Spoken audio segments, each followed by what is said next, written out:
Magandang araw mga kakanton. Ako nga po pala si Vince ng Creepy Canton Tagalog Horror Stories. At dito po muna tayo sa channel ni Mamita na Mamita Vlogs PH. Maghahatid ng mga kwentong katatakutan at kababalaghan. Kaya't umpisahan na natin ang storya. Si Marie ay napakabait at mapagmahal na bata. 8 taong gulang lamang ito. Pero ramdam na niya ang hirap ng buhay. Bunso siya sa 3 magkakapatid. Si Marisa ang panganay, 18 anyos. Palagi itong wala sa kanilang bahay. Dahil sa palaging paglalakwatsa kasama ang mga barkada nito. Ang pangalawa naman sa magkakapatid ay si Junjun. Palagi lang itong nakakulong sa kanyang silid. Halos buong maghapon siyang nagkukulong doon. Lalabas lang ito kung magbabanyo o kakain. Ang kanilang ina naman na si Kunching ay maghapon sa sugalan. At ang kanilang ama naman na si Dodong ay gabi-gabi na lang lasing kung umuwi galing sa trabaho. Masipag na bata si Marie. Halos siya lahat ang gumagawa ng gawaing bahay. At pagkagaling nito sa eskwela, ay dumidiretso ito sa pangangalakal. Hindi kasi sapat ang kinikita ng kanilang ama sa pagkukonstruksyon dahil kadalasan ay naipapatalo pa ng kanilang ina sa sugal. Isang gabi umuwi ang kanilang ina galing sa sugalan. Mainit ang ulo nito dahil natalo sa sugal. Naabutan niya doon si Marie at pinagbuntunan niya ito ng galit. Halos lupaypay na ang bata nang tinigilan niya.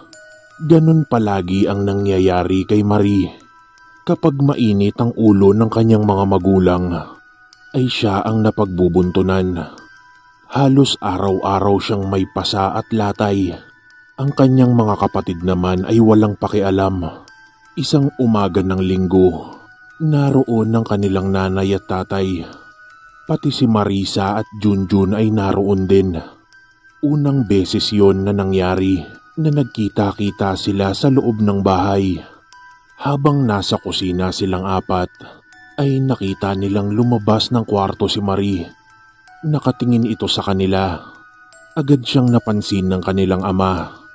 Marie, halika nga dito. Mangutang ka nga dun sa tindahan ng sigarilyo at kape.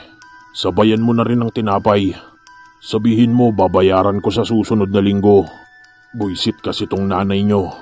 Ipinatalo na naman sa sugalan ng sweldo ko kahapon. Inis na sabi ng kanilang ama.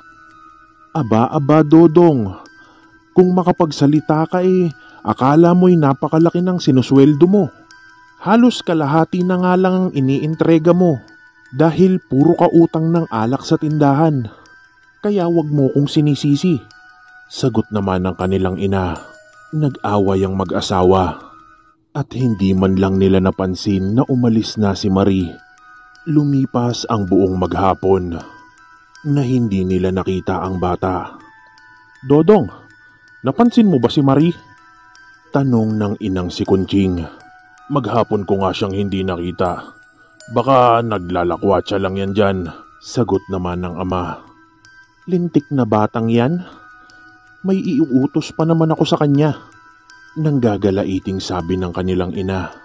Napatayo na lamang sila nang marinig nila ang sigaw ni Marisa na nagmumula sa silid ni Marie. Dali-dali nilang tinungo ang silid ng bata at mula doon sa kinatatayuan nila ay kitang-kita nilang nakasabit ang liig ni Marie sa isang lubid at wala na itong buhay. Agad dumating ang mga alagad ng batas at napag-alaman nilang nung nakaraang gabi pa walang buhay ang bata. Laking pagtataka nila dahil nakita pa nila ito nung umaga. Sa paanan nito ay may isang papel na naglalaman ng isang sulat. Sulat iyon ng batang si Marie. Ang nakasulat doon, Nanay, tatay, gusto kong tinapay. Ate, kuya, gusto kong kape. Lahat ng gusto niyo ay susundin ko. Pag nagkamali ay pipingutin niyo. ito ang madilim na istorya ng larong nanay-tatay. Ang kape at tinapay pala na tinutukoy ni Marie ay ang handa sa kanyang burol.